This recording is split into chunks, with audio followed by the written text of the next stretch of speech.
What's up, gang? Welcome to The Greatness Machine. I'm your host, Darius and Eric. I'm so pumped to have you here with me. Now listen, The Greatness Machine, we're about two things. Number one, people who are living their passions. And number two, those who are creating greatness in the world and doing both of these things despite the odds against them.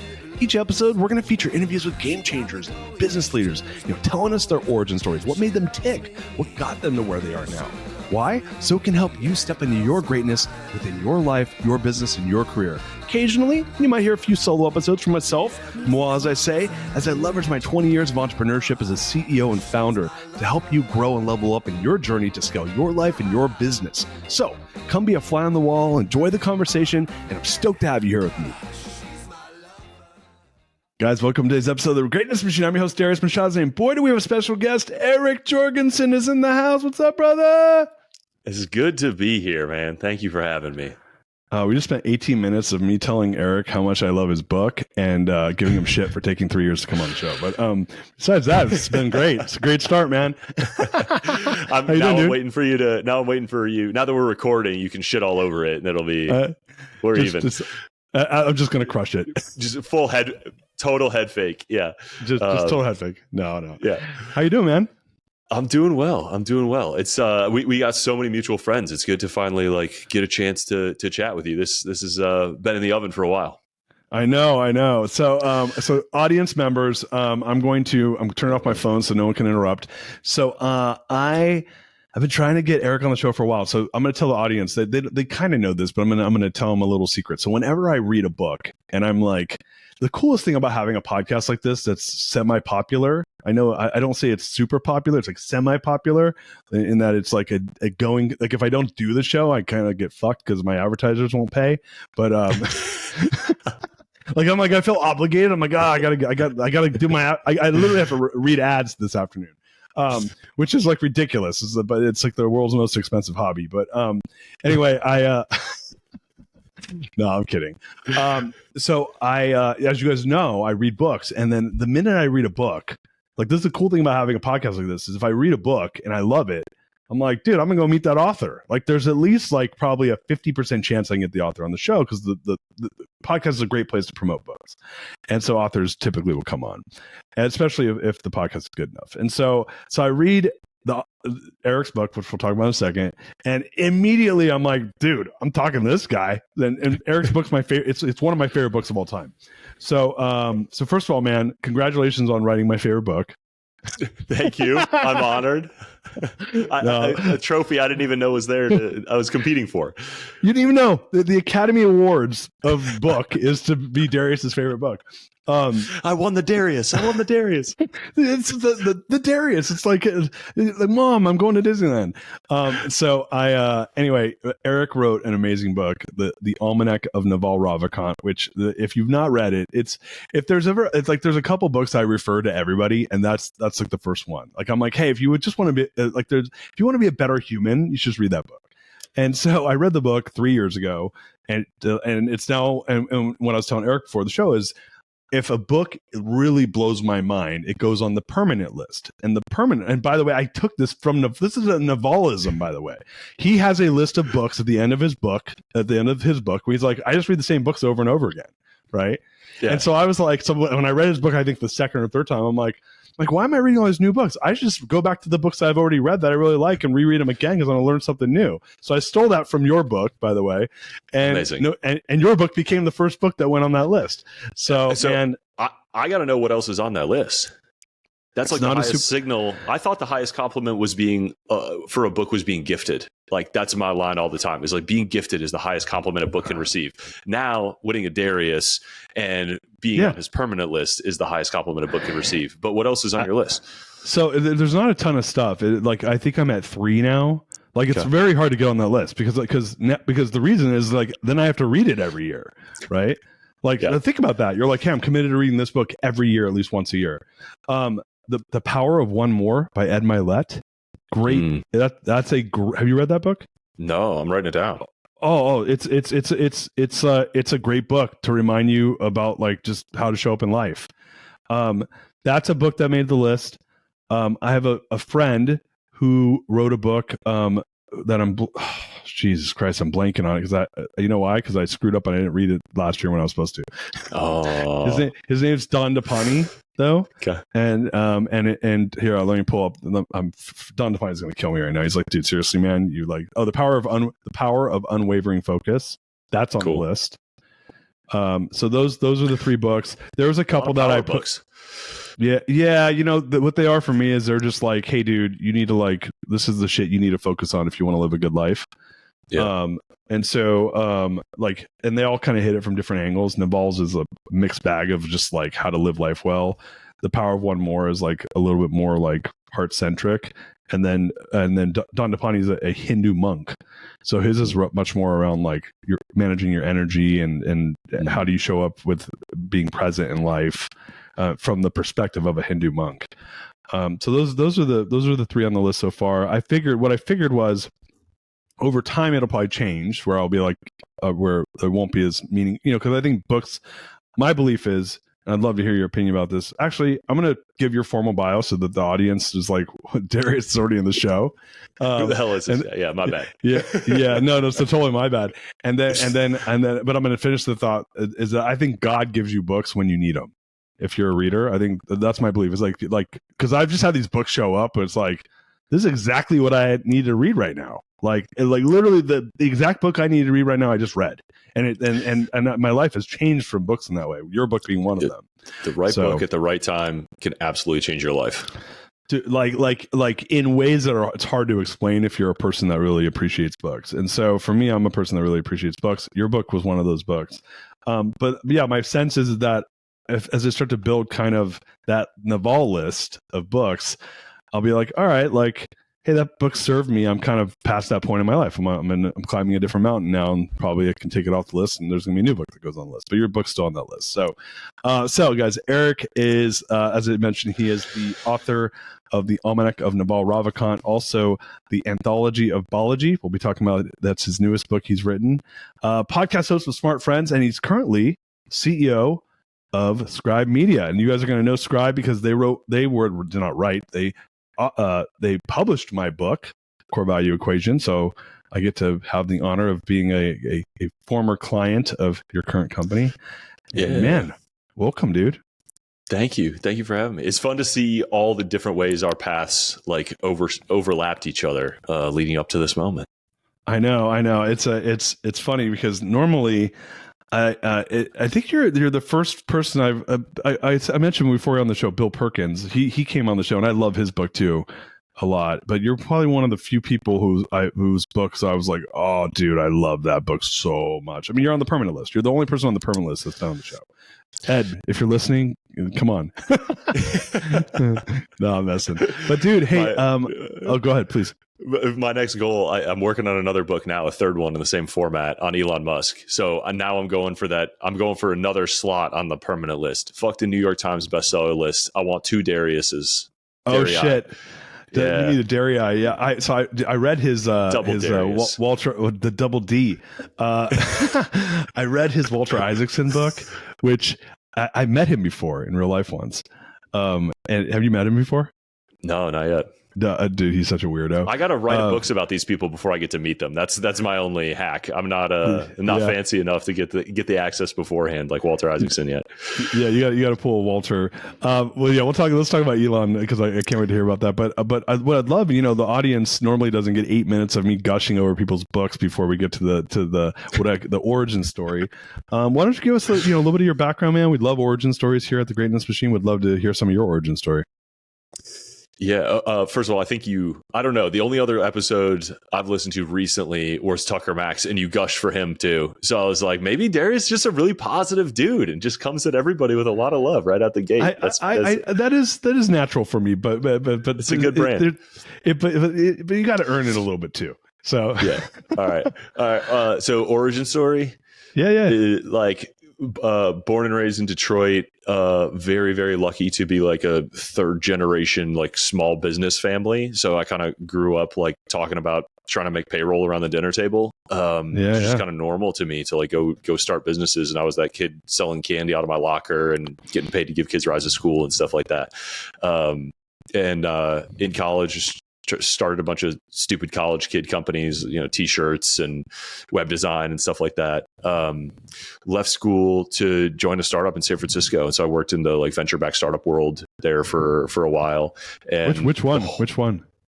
Oh, it was a company called Zarly, which was like a very high flying. Dude, I know Zarly. Do you? dude, if I'm thinking of the right one, that was what's her face's company that did the virtual? No, that was Zirtual. Am I mixing up? Zirtual? Maybe. Sorry, I'm mixing up Zarly with Zirtual. This is back when it was popular to like merge name, like where they would mess with company names like that. Remember that? Sorry. Yeah. So I have heard of your company LY. Yeah, it was like 2011 to 20. I mean, the company was around a long time, but like the heyday was like 2011, 2012, 2013, and before Uber was doing rides, before Uber existed, we were doing rides to the airport. Before Instacart existed, we were doing grocery delivery, but it was like a meta marketplace. It was one of the original like hyper local real time marketplaces, and it worked. It was early in that smartphone like prevalence.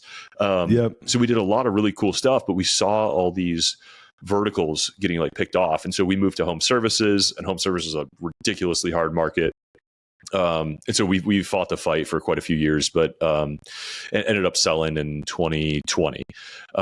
It wasn't like a great home run outcome or anything, but it was a cool ride. And that whole time I was like reading and learning and blogging and tweeting a lot, and along that way just had learned so much from Naval that eventually there was one podcast episode he did with Shane Parrish on the Knowledge Project, and I listened to that episode like 3 times in a week, and I was like, this is just the most useful thing I've ever listened to. It was he was so tight and wise, and I was like, it broke my heart that this wisdom was just like lost in the weird subculture of podcasts. I was like, I got to turn this thing into a book. So that was how that whole thing started.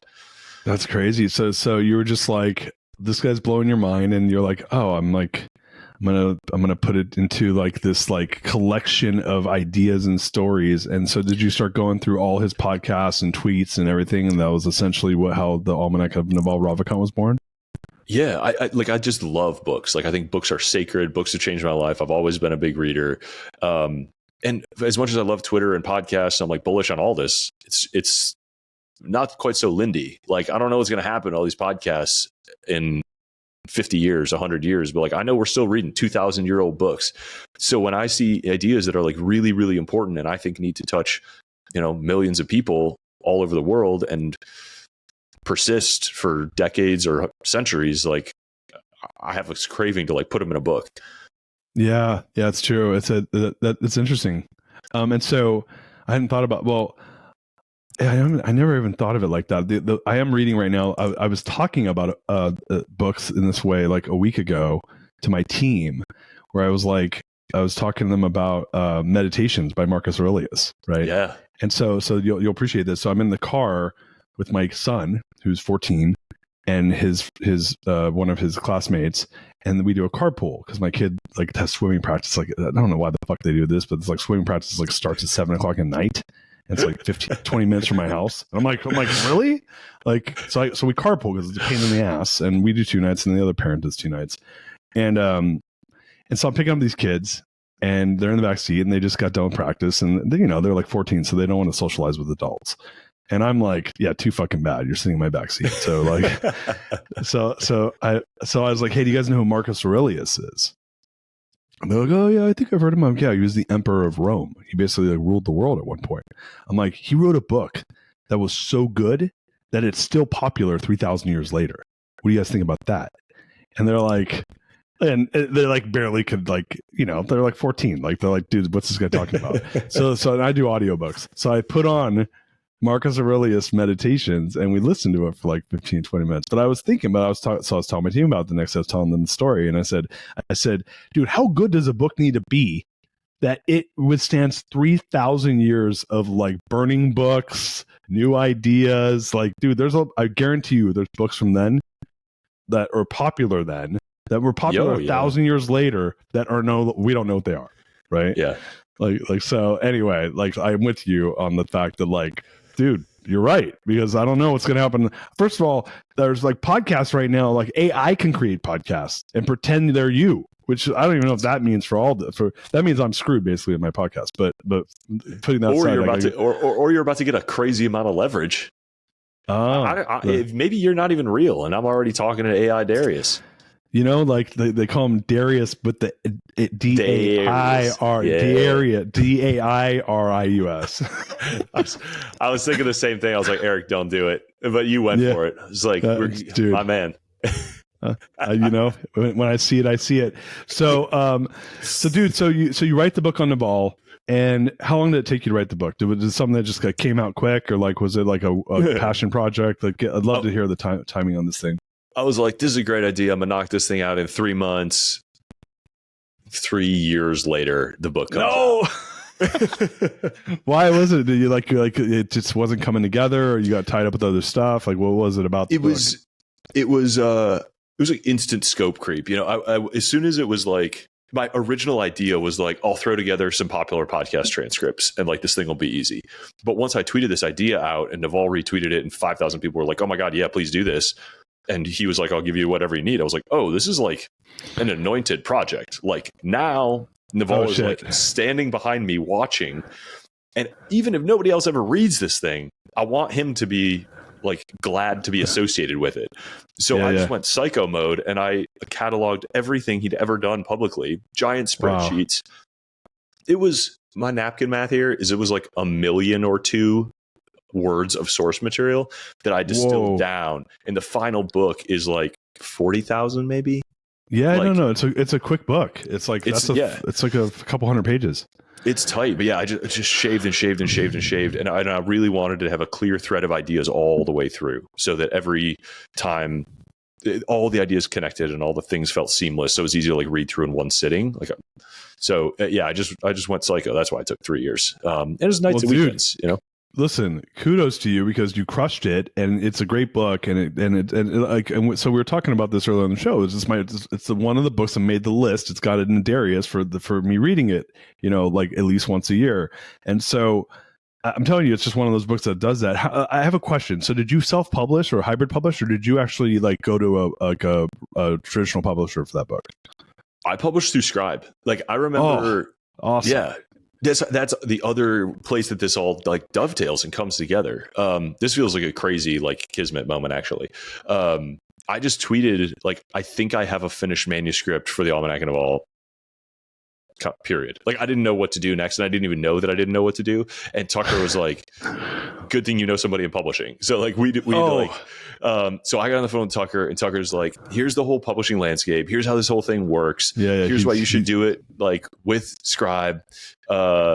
We get it. Like I get it. This is going to be amazing, but you need it to be like a perfect book." Because it's got to be like that level of quality. Like, don't fuck around with it. This is like a big opportunity. And I was like, got it, heard. So I self-published through Scribe, worked with them through 2019, published in 2020. So I feel like Tucker and Dak both like helped me through that portal to like become an author in the first place. And I had an awesome experience. And we talked about this before we started recording. You have that feeling of like, oh, like now I know what it's like to write a book. That felt fucking great. So I just immediately was like, I gotta do this again. Like that was so satisfying. It is. I think the book launch is the worst part of it. I think the book writing is the funnest part. Like I know funnest isn't the word, love but it. I have 2 other books that are in my head right now that I have that I'm like, oh, I got to put these things out. And I just haven't, but I've gotten so sucked into my newest project. I'm like, oh my dude, I need some. Do you want to talk about the books? You want to talk about them? Yeah. No. We'll talk about them because they were kind of born out of this. But I have a question for you. Going back to like, first of all, I didn't realize it was through Scribe, so that's pretty cool. How many? Do you have any clue how many copies you sold? Oh, over 1 million. Last I checked, worldwide. What? Like all formats, all languages. I think we're probably 1.5, give or take. So, dude, you've made a shit ton of money on this book. Yeah. Well, also more importantly, like we've given away like millions of copies. Like that was a condition that Naval had. Oh, does he get royalty out of this, or no? He wants to be very clear that he's not making money on it, because some of the things in there would be like hypocritical. Like he's like, I do not want to make money on like content, advice, anything that I just share. But he made it clear. He's like, you should give away, or you must give away all the digital versions for free. So they are on navalmanac.com. Like not even a email capture, like free download for any digital thing. And the audiobook is free on my podcast.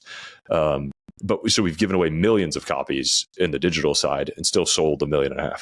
That's insane. Look, so I know the math on what these things would. I mean, like you get Amazon's made a killing on you. Okay, let's just put it there. like Amazon's actually done way better than Eric has. But it's a big club. It's a big club.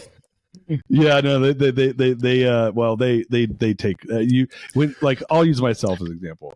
Like, I think I charge $20 for my book or something like that, and I'm like, yeah, maybe I see $6 or something like that. So it's not that great. And I charge even less than that, and a bunch of those are international like books where there is a local publisher that takes the majority cut. So like, I'm not retiring on this thing or anything. No.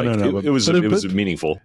Yeah. Yeah. Well, the cool thing is you get residuals every month. So that's kind of cool. Yeah. Like you get your check. Like, as an asset, especially like in the world of print on demand, like there's no headaches with all this stuff. Like, oh, you don't even think about it. It's like, I'll tell the readers, the listeners on mine. So I get my $100 a month on my book, which is like actually something like that means it's a book that people actually buy. Like I sell, I don't know. Like that's not terrible, and that's maybe it's sometimes a couple $100 a month. Like I think I made $2,000 last year on my book, and the book's been out for a couple years now. So without even thinking about it, just checks in the mailbox money. Yeah, like what I need to do, Eric, and maybe you need to do the same. Is we just need to do something really fun with the money you get from the mailbox money. So that's because it was like, dude, what's the most fun thing you've done with your mailbox money? Buy a house. Oh yeah, that's pretty fun. But I mean, like it needs to be frivolous. You need to do something frivolous. We need to spray paint a horse pink and like glue a horn on its head and go for a ride together. Boom! Yeah. There you go. Well, look, like my when it's $100 a month, you can do way more frivolous shit. it's like you don't actually like it doesn't actually support your life in any way. Yeah. Like mine's like I get dedicated. A sushi. Yeah, I can get like sushi like once every couple months. And you're like, this is the sushi that books bought. This feels good. Yeah. Oh shit. So that's cool. But so my so first of all, congrats on that. 1.5 million copies of a book. That's insane. That's good. Like you're in like the stratosphere on book sales. Like what is like how many books out there have sold over 1 million copies? Do you even know what that number is? It's not a very are you a New York Times bestseller, or you're not allowed to be because hilariously, I'm not a New York Times bestselling author, even though I've sold more books. I've sold more books than 99.6% of the. That's a made up number. I don't actually know what it is. No, I bet you that's real. I bet a lot of money. It's over 99%. It's a fraction of a percent of people who are. It's just a much more rare thing, but people don't realize how few books you actually have to sell to get on that list. It's just like in a tight window. It's like 10 or 20 grand or something, 20 or 20,000 in a very short period of time. In 1 week, and you make it on the list, and then you like put it on your book, and yeah. That's insane. I figure. Look, I've at least sold at least 100 copies of your book. Me personally, like not including now. Thank you. Yeah, I'm like about to buy you some sushi.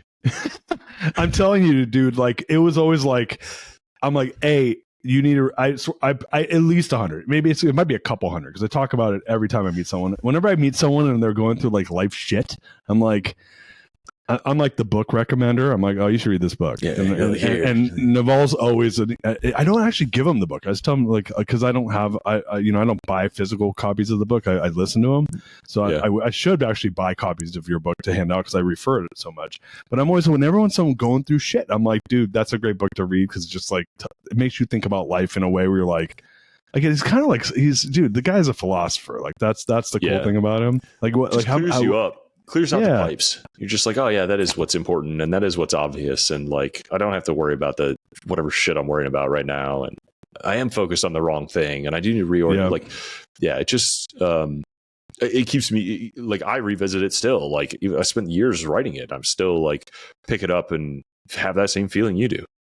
Yeah, it's such good stuff. So I asked you this before the show, but so if you write a book about a dude who like didn't ask you to write a book about him, and he endorses it more or less, and then you sell 1.5 million copies of it. So like, dude, like he's like a thing now. He's in the zeitgeist. Like he already was, but like this, I guarantee you this level, it took him to a new level. I would assume the book did that. Yeah.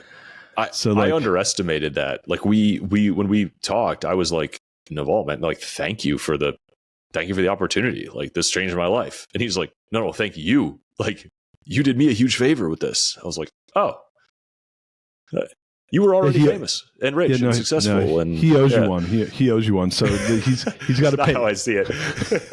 Hey, Naval, you owe Eric one, and the way you pay him back is by coming on the Greatness Machine. No. I'm only half kidding. Wink. So yeah, did you guys become friends? Like, have you met him in real life? Like, dude, the guy's a stud. Yeah. He's obviously done some cool stuff. I invest on AngelList, so like, I appreciate him for that product. But like tell me a little bit about your personal relationship with him or professional relationship with him. Yeah, so we have since met, and I'm like stayed in touch, and he like, I asked him for advice on some things, and I don't know. I don't want to like overstate our relationship, but like, we're in touch. Yes, I've met him. He feel like the never meet your heroes thing doesn't apply. Like, same dude. Like, I would hope so. As incredibly sharp, like live in person, like a little like intimidating to talk to, in that you're like, I just know that like you want to be learning something every minute, and I'm not sure that I have something to teach you in this moment. And so like, am I going to be like, but like so helpful, so smart, so zen, like you can feel that's like cool, chill energy emanating from him, which is awesome. And he's still like working hard and building cool shit and living his principles and investing in interesting stuff. And to your point, also like AngelList is rad, and empowers. Like I run a small rolling fund on AngelList. Like I couldn't do the level of investing that I do without AngelList and the product and the team there. So I'm super grateful for that. He did a huge service to the startup world, like before he went on to do all this. Yeah, that's so cool. It's a really good product, but to kind of understand his principles, which makes sense, right? Like it is a dude that like kind of like figured it out young in life, and there's a lot of stuff there where you're, my biggest takeaway from him is a lot around just like leveraging, creating leverage. I think is one of the biggest takeaways I got from him. Yeah. And you're talking to someone like, dude, I grew a 1,000-person company, right? And was like, oh, I don't feel like I have, although I did have a lot of leverage there. There in some ways I didn't, right? And so I was like, oh, sorry, go ahead. Did it change how you approach the second company? The next company? Sorry, I know you're like well past second. Yeah, I'm like on 22. Yeah, no. It became like a guiding principle for me. Although I'm super sucked into my current business. I'm in a private equity business now, but there's a lot of heavy lifting, and like the goal is that when you buy a piece of someone's company and you're the investor, that you end up getting a lot of leverage there because you're not the one running the company. So, but I'm in learning mode right now because I'm doing something I haven't. I raised a lot of money and I'm learning how to invest in companies, and the only way you learn like you can't do that passively. Like you got to go get your hands dirty or else you're going to lose a lot of money. And so, and we have institutional money behind us. So like that ain't happening. There's a lot of rigor around us making investments. And so, so part of me to answer your question, part of me is like, there's zero leverage here, man. I'm working my ass off right now. Right? Like I'm doing the work. I'm on planes. I'm going to meet with companies. And then the other part of me is like, dude, I'm learning how to buy. These are not small companies. I'm learning how to buy like legit companies. These are like companies worth 9 figures plus. And I'm like, that's leverage. Yeah. Right. So I'm paying my dues.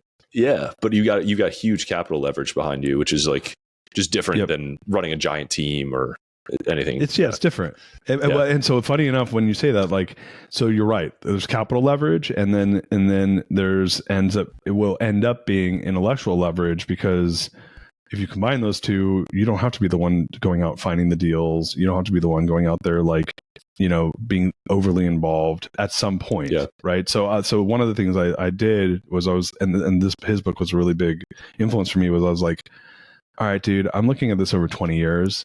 Like, what's something I can do? I'm 46 right now. And I'm like, what's something I can do? Like, when I swear to God, when I'm like, what would Charlie Munger do right now?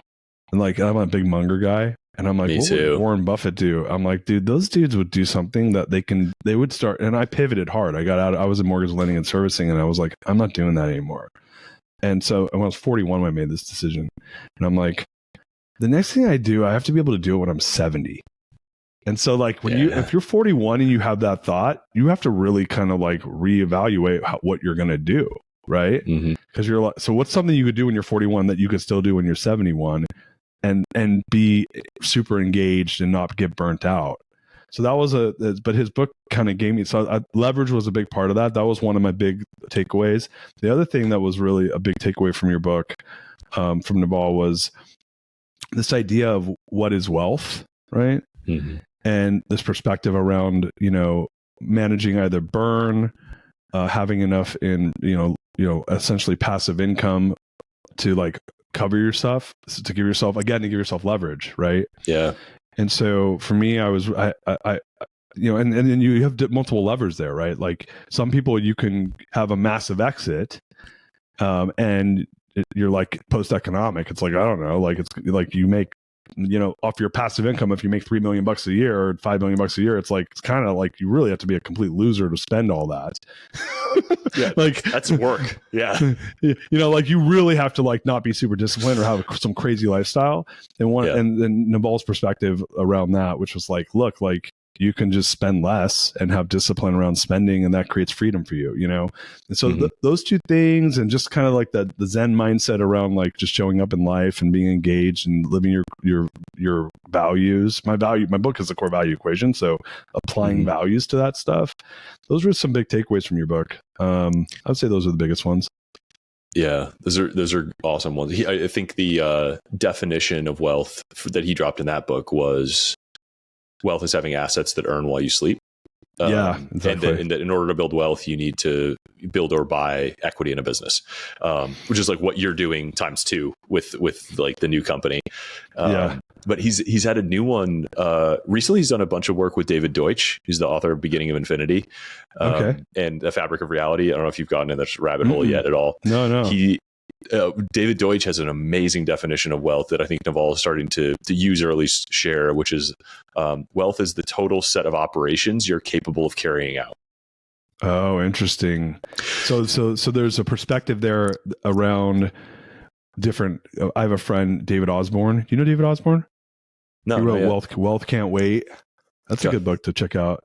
He's an Austin guy, but he talks about the different gardens of wealth. Right. So like relationship wealth, time wealth, physical fitness wealth, financial wealth. So if you if you take that idea and kind of apply it against all these different areas, right? Yeah. That and you can do it commercially, or you can actually do it, non-commercially, right? It depends on how you define wealth, right? So that's interesting. Tell me more about what am I going a different direction, or are we talking about the same thing? I think it's like it. When I first heard that, it broke my brain because it broadened it so much, and it's a really effective way to encompass the total scale of wealth, and it includes knowledge and all the forms of leverage that we've been talking about, right? So some of the most leveraged people in the world don't have any employees, they don't have any control, but they're influenced. They like, right. Taylor Swift is both rich and influential. The Pope has like no riches, but he has massive influence. And then you watch something like I'm obsessed with the show Alone, all the way on the other side of the spectrum. They just send survivalists out into like the Canadian wilderness with I've seen this. Choose 10 tools and nothing but like their brain and an axe and a bow and arrow. Like, how long can they survive with like their knowledge and skills? And so there's a dude who made it 100 days in like bear-ridden winter northern Canada, like inside the Arctic Circle. And it's like the wealth as defined in that environment is like, do you have the skill, the knowledge and the skill to execute what you need to continue to survive? Whereas like in our world day to day, wealth is defined as the total set of operations you're capable of carrying out. Same definition, but like through that lens, Zuckerberg or Musk, massively wealthy, not just because of the money they have in the bank or the value of their equity, but because of how many people are eager to work for them, how many people follow their opinions and advice, the control that they have over how resources are allocated inside their companies, like their skill and knowledge and all their actual assets. So it's just a really broadening definition of wealth to me that really helps me like it helps me value like the time I spent building knowledge, building skills, and building things that aren't just like a number in a bank account, right? Which I think is a really dark trail that some people can go down and get obsessed with, and it like ruins your life. Yeah, it's interesting. I just had like three thoughts while you were saying that. Like number one, if you start thinking of like Musk or Zuckerberg, and if you were defining wealth, they actually have a massive like liability of not having anonymity, right? Mm-hmm. Like that's a massive cost, right? Like that they can't like, and there's actual like social risk for them that like none of us, I mean maybe a little bit, but like not like those dudes do, right? They haven't like, started kidnapping podcasters yet. I think no, you'll be all right. No. I'm probably okay. Like I'm a pretty big dude. It'd be hard to kidnap me, but I'm like I don't know if I'd want to kidnap me. I'd talk your ear off and beat the shit out of you. But I was D1 wrestler. We're putting him back. We're putting him back. Yeah. Yeah. You're like, oh, this guy, fuck him. Like he just keeps fucking like talking shit and he like puts up a big fight.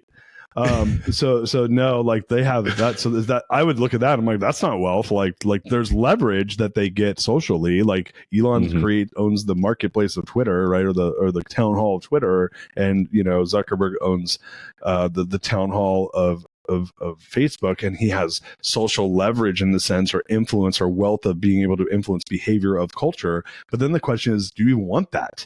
Right? Like, do you actually want the responsibility of that? Right? Because that's like, yeah, I don't know if you say, hey, you can have that. I'm like, I'd have to think about it. If I would I really want? I mean, I'd probably say yes, because I like to do challenging stuff, but I don't know, man. Like, what do you think? Would you do that if you could like take over Tesla and like that's your baby? Would you do that? Would I step into the role that someone else has created? Like, I don't really want to do that. Like a role that high profile, no way. But like, if Elon and Zuckerberg both became who they are because of decades of work and choices that got them where they are. So like, right. They shaped that mountain that they're standing on. Like they built it right in a way that's like very different than, trying to climb somebody else's mountain, which is like, you know, the art of politics, right? Right. You know, it's funny. So that just made me think of, I did a podcast on this, which is, I have a friend that said, if you cannot like, essentially, it's like have you heard the quote, like compare despair? You ever heard that before? Yeah, it's compared despair, right? So he's like, so it's, I can't remember the what he called it, but essentially it was like, you can't compare yourself against somebody else unless you take every single thing about their life and make it yours. Right. That was, you have to I first heard that from Naval. Yeah. Oh, did I just do Naval? Is that in Naval? Did I just quote your book back to you and tell you that I learned something? I did, didn't I? See, I told you, man. Like your book is so influential. Everywhere. This is amazing, dude. By the way, I use that quote all the time, and I forgot that it was a Navalism that I probably read from your book. So that, it's like, that was one of the ideas. Hey, Eric, have you heard this thing in your book? That's so true though. That's one of the ideas that smacked me across the face the first time I heard it. I was like, oh yeah, that's like the sin of envy cured in a sentence. Do you want to assume every other thing about that person in order to get that one trait that you envy about them. Yeah, you want the six pack they have. Do you want to eat at a caloric deficit for 5 years to get there? No, because you're making the choice not to today. So no, you don't want that. That's fine. But yeah, that's just such a good tool. That was actually one of my biggest learnings from the book. I forgot it was such a good learning, and I forgot it was from your book. But I just quoted make all it the your time. own. It's the greatest compliment. I'll tell you what, I get a lot of like props when I tell people that. I'm like, hey, if you want to, because I watch people sit there and compare. It was the biggest learning I had from the book, because I was a person that was like chronically comparing myself. Yeah, and then I would watch these folks, and I'm like, okay, I have to trade who I am and all my positives and negatives and I got to be them. And I'm like, I'm not doing that. Well, I'm like, I like being me. And think about like most people, the majority of a lot of people's recreational time is fucking Instagram. And what is Instagram but a giant, like, maniacal comparison machine? It's like you could not engineer a more perfect tool to create despair. Yeah, it sucks. It sucks a lot. Are you on it? No. I mean, I have an account, but like I don't have it on my phone. Like, we post random clips from my podcast. Like I do not. I try not to dance with devils like that. So I will tell you, if you are a person that is suffering from comparison and envy and all that good stuff, it's not a great tool. If you're a person though that wants to follow all your favorite comedians, it's amazing. Yeah, if you just use it for comedic comedy consumption, fantastic tool, dude. It's amazing. Like it's like I get Shane Gillis and Chappelle and Rogan on it. Just and Andrew then Schultz kills it. Andrew Schultz, like dude, like Tony, Kill Tony, all the Hitchcliff. Like I sit there and I'm just like comedy scroll. I get like dopamine hits and then I go to bed, and it's like, so I will say, if you like Instagram for that, next level. So make that algorithm work for you, man. That's good. You got to train. It's like I must be so confusing to this thing though, because it's politically it doesn't know what to do with me. It's like it shows me the most woke and anti-woke stuff at the same time, and I laugh at both of them. Our politics are good. Dave Chappelle and Shane Gillis. Like, dude, what you want. Yeah. I saw a thing the other day of they were on stage together, and it was Chappelle laughing at Shane Gillis, and it was basically Shane Gillis pretending to be Trump getting shot. Which is like so good. Shane Gillis is stepping into the moment, man. He's killing it right now. I love it. I love him. He's so funny. So dude, let's talk a little bit about your new gig. Like you wrote another book. Like I guess, look, I haven't read your newest book. Let's tell us a little bit about the newest book, and I'd love to hear about the new gig. Yeah, so it's a similar format to what I did with Naval. It's just a different person, Balaji Srinivasan, who also kind of like an icon in Silicon Valley. He was early at Coinbase, an investor in hundreds of companies. He's got like a more of a scientific background. His first company was in genomics and crazy scientific stuff. He is also a brilliant like futurist. He's a little more controversial than Naval, maybe like a little less mainstream. But he has a really like quite an amazing track record of predicting things and being very early to them.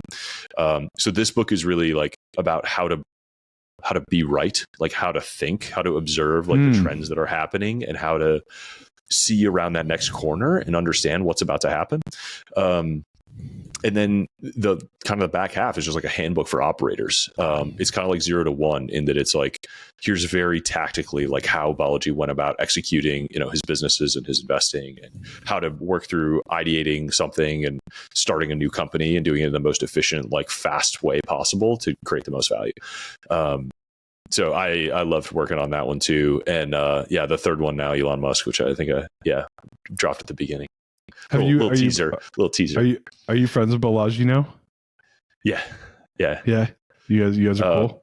Yeah, he lives in Singapore, so we haven't met yet. But he's doing these like network state conferences. He's building new countries is like his thing now. Really? Which is crazy. He wrote a book called The Network State, which is like fantastic, which goes deep into that. I don't touch on it a ton in my book, but you'll get a lot of the kind of fundamental philosophies that are like driving him towards that. He's like, yeah, man, we need a new frontier. So he's starting new countries so that we can play with new paradigms of like, what does it look like to maximize a country around health or around innovation, or create a space where we can take all these experimental new drugs that like the FDA won't let people take. So it's a cool place to play. There's some interesting stuff happening out there.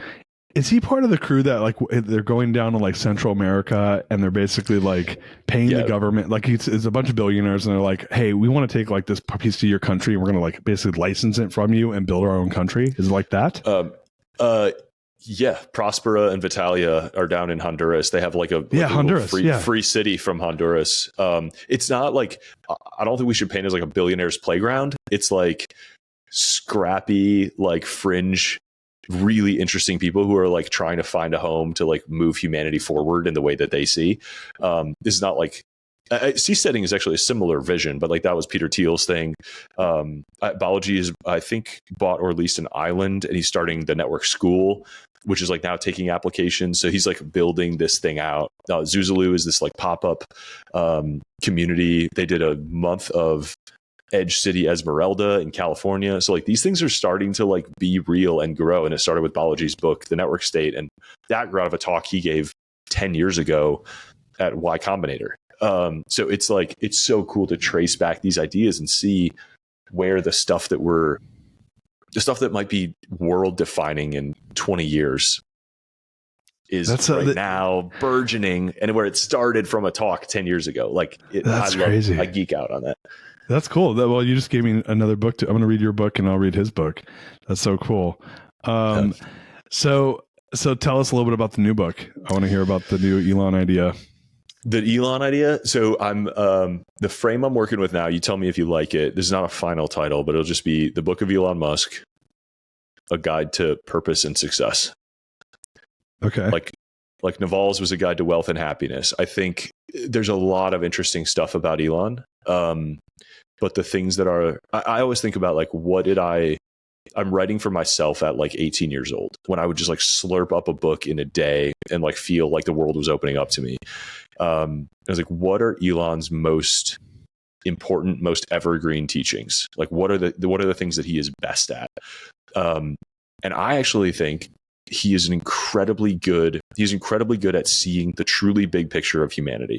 He sees the existential risks that we are facing, and he just balls out, tackles them, no matter how hard or impossible the thing is, no matter how much money it costs him. Like, I don't think people realize, especially critics, like how often he's put his entire net worth on the table, like nuts on the chopping block, over and over and over again to stay every in the time. game. Every time.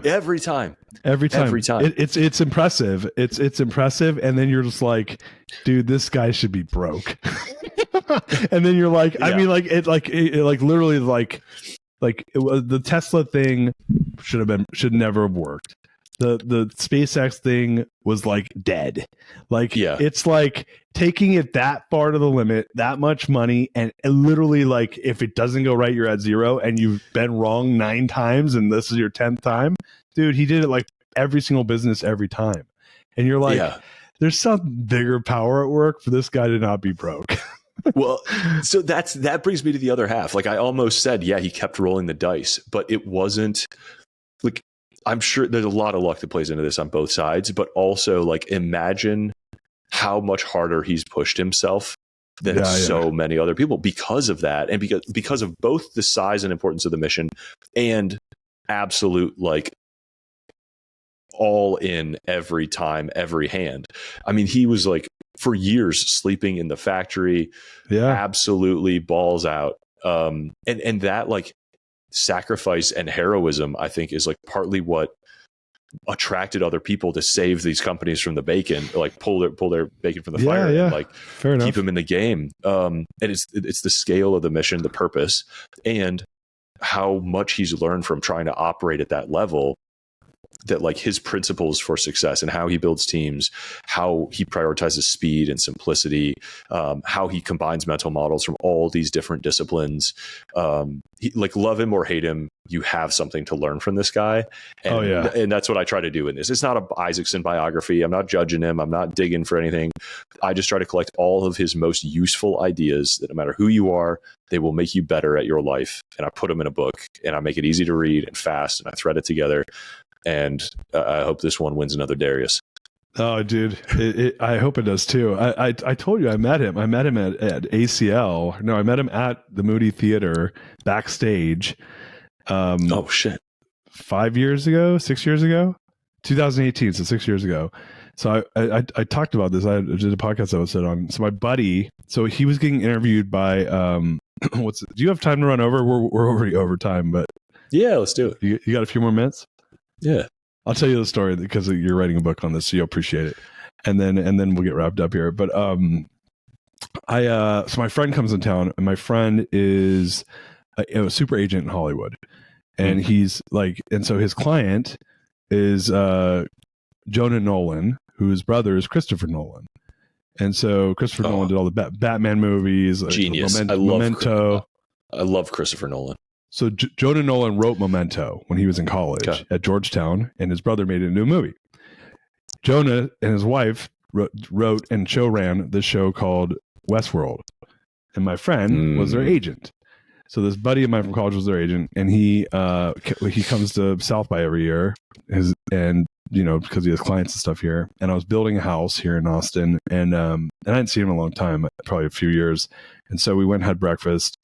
And then we're walking around my construction site of my house, and I'm showing him, and he keeps looking at his phone, and I'm like, and I have issues, like, Matt, I don't like people looking at their phone, like it's like, it's like, dude, like, come on, man, like we're hanging out, and he's like, hey man, I'm so sorry, but do you have any interest in like going and seeing like Elon Musk get interviewed by my client at the Moody? And I was like, hell yeah, dude. So we get into an Uber and I go see if my wife's cool with it. And it's like on a Sunday afternoon, Sunday at like 11 a.m. So we go down in the Moody. You can actually look it up on YouTube. Look up like Jonah Nolan interviews Elon Musk 2018 at South by Southwest. It's an awesome talk. You should watch it. This is part of your book. Like, it's an amazing talk he did. So we go there and we get VIP because he's his agent, right? And we're sitting on the balcony, and like Musk kids are like 3 seats over, and their nannies and stuff, and like Jared Kushner's sister was there, which was I don't know what the connect. It was something. There was a Jared Kushner connection there, so it was kind of weird. Like I think like his sister dated Elon Musk's brother or something like that. And so we watched this awesome talk. Boring Company had just come out. Then the flamethrower, all that stuff. So then we get done, and he's like, "Hey, you want to go meet him?" And I'm like, now? He's like, yeah, let's go meet him. And I'm like, yeah, sure. So we go, so the whole place empties out, and we go backstage, and like there's like workers there, and they're like, no, they left. And my buddy's like, boop, boop, boop, boop, boop. Yeah, we're out front. And then like all of a sudden someone comes and grabs us and pulls us backstage to the Moody. And I go back there, and it's empty. There's like nobody. And there's Elon, his brother, Kimball, my buddy's client, Jonah, his wife, who's the two showrunners, my buddy, and me. So there's like 6 of us. 5 of it, Elon, his brother, those 2, me and my buddy. There's 6 of us. And then we walk up, and we have like and dude, as you can tell, I'm not a quiet person. I've never been speechless before. I was speechless. So first of all, because what do you say? I shook his hand, right? And he's standing right next to me, and dude, he's wearing cowboy boots, and he's freaking tall. He's like 6 foot. He's like 6'5". Like he doesn't, because dude, he's got like the Asperger thing going on, and he's nerdy. And so like when he talks, you kind of like hunched over. I'm 6 feet tall, and he was towering over me. And I was like, damn, he's freaking tall. And I'm like, didn't want to stare. And he's like standing like we're standing in a little circle talking. And so, and he doesn't say one word. So like, dude, and he had like no glitter, like glimmer in his eye. It was like soulless eyes. It was weird. His brother, and so but my buddy's like no stranger to famous folks. So my buddy's just like doing his thing. And I'm like, I have to say something, man. I can't just sit here and like not talk. Like, but what do you say, right? So I realized a couple things. You'll appreciate this, Eric. If everyone knows each other and they know you know them, you can't say what's your name, right? Just think if you're at a party, you're like, oh, what's your name? Like, what do you? You can't ask, what do you do? No, you can't say, oh, like, what are you guys doing here? Like, dude, you lose all those. They go away because they're like, I know he knows who I am, and I don't give a shit who he is, you know. And so I was like, dude, I have no conversation starters. I got like, no moves. Yeah, I have no moves. You want to know what move I went for? Please. It's so weak and so bad and so embarrassing, but I'm gonna say it anyway. I'm like, so when are you guys in town till? And he goes, it gets way worse. And they're like, oh yeah, we're leaving today. And I'm like, you guys had any barbecue since you've been down here? That was my move. And they're like, yeah, we had some. I'm like, where'd you guys get it from? And they're like, we don't know. And then I'm like, I'll be quiet now. It was like, dude, I had nothing. I had nothing. I literally had nothing. But it was weird and it was cool and it was interesting. And I did feel like a little bit of a loser afterwards. I gotta prepare myself for this scenario now. I need a no moves move. What do you go for? So I've asked many people this question. I actually had a guy on my show, Rene Rodriguez, and I asked him, I said, because this guy's like the man, he's like quick. And he's like, dude, you got to be like, hey, Elon, like, I just want to say, dude, I respect you. So all the things you've done, you know, I'd love to get your opinion on X, whatever, like something, you know, like he cares about. You know, which I thought that was, it would have still been weird because they were like joking and stuff. And that was a very serious question to ask. Like in that moment, it would have been a weird thing to ask. But I'll tell you what, like, I don't know. The guy wasn't talking. He like didn't say one word for 15 minutes. So just know that when or if you meet him, he'll be very non-talkative. Now everybody be prepared. Yeah. You're either interviewing him or he's like doing math in his head and he doesn't need you to talk to him. I swear to God, I'm pretty sure he's an alien and he's not a human. Like I was like, if there's really an alien on Earth, he's probably is that, you know? Right? Because he's like, hey, we got to get out of here. This place is fucked. Trust me, I've been to the future in my spaceship, and like this place ain't making it. I gotta. What do you guys got? I can't radio my people to come down here, so let's work with what you got. Like, let me go buy some rockets from Russia. So anyway, maybe that's why he's working so quick.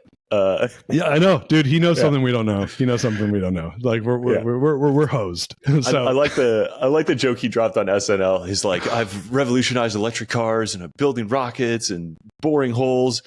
Did you think I was also going to be like a chill, normal dude? Like, you're so good on that show, man. That was funny. Yeah. Man, you totally crushed. Well, I'm excited for the new book. I'm gonna check out the Balaji book and dude, like. You crushed it with Naval's book. I love it. It's my #1 book. I'm so glad we got to spend time together. I'm so glad to have you on the show, my friend. If people want to like connect, they want to learn more about the stuff you're working on. We didn't even talk about Scribe, but where can people connect? Where can they learn more? How do they get more Eric? Yeah, I mean, I'm on Twitter all the time, just at Eric Jorgenson. ejorgenson.com is my personal site. And I mean, Scribe did a great job with my books. I run that company now. We did Darius' book. Coached him through writing his book. So if you want to talk about books or think about writing them, I'd love to help out. Scribemedia.com. I love it, man. So you want to do a greatness question? I'll get you out of here on this Friday afternoon. Let's do it. All right. So what is the #1 barrier, Eric, to creating greatness that you've overcome in your life, and how have you overcome it? People ask me, how did you decide to write a book? And my answer is that writing a book isn't one decision to start. It's 1,000 decisions to not quit. And I think that applies to any type of greatness that can be achieved. Love that, man. Mr. Jorgenson, Eric, so good to meet you. I love you and your book and everything you've done with it. And I appreciate you coming on the show, man. And dude, thank you so much. Dude, really appreciate you.